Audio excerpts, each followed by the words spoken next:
હું છું સિદ્ધાર્થ ધોળકિયા। મહત્વના સમાચારોથી કરીએ શરૂઆત। હજુ 48 કલાક સુધી ગુજરાત અગનભઠ્ઠીમાં શેકાયેલું રહેશે। છોતરાફાડ ગરમીથી લોકો ત્રસ્ત।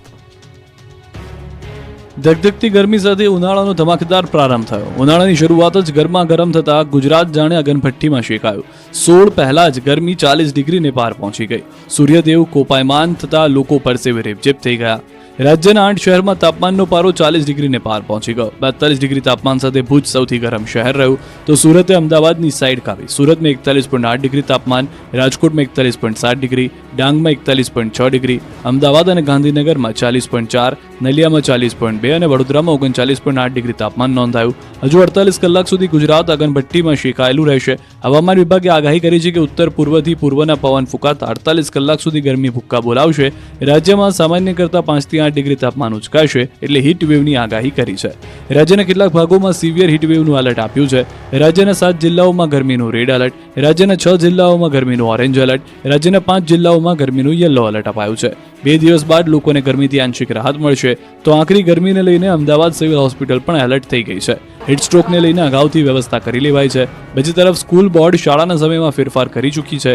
ઉનાળુ વેકેશન સુધી શાળાનો સવારની પાળીનો સમય 7 થી 12 અને બપોર પાળીનો સમય 12 થી 5 નો करायो है। आने वाला दिन में अगले 2 दिन तक जो उच्चतम तापमान में हम लोग हीट वेव वार्निंग दिए है।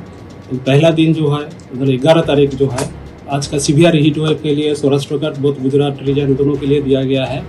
और जो डे 2 में मतलब 12 तारीख के लिए 12 मार्च को उसमें हीट वेव वार्निंग दिया गया है दोनों रीजन के लिए।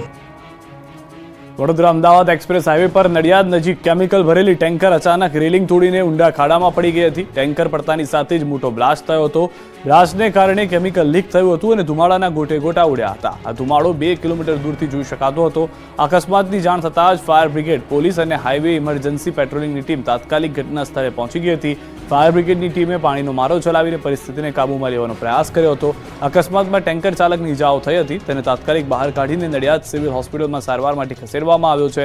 આ દુર્ઘટનામાં ટેન્કર સંપૂર્ણપણે નષ્ટ થઈ ગયું હતું। અકસ્માત વડોદરાથી અમદાવાદ તરફના લેન પર થયો હતો।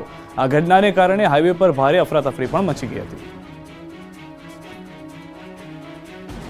હાસ્ય કલાકાર હકાભા ગઢવીની બહેનને રાજકોટ સિવિલમાં 5 કલાક સુધી સારવાર ન મળતા હોબાળો, તંત્રએ આક્ષેપો નકાર્યા।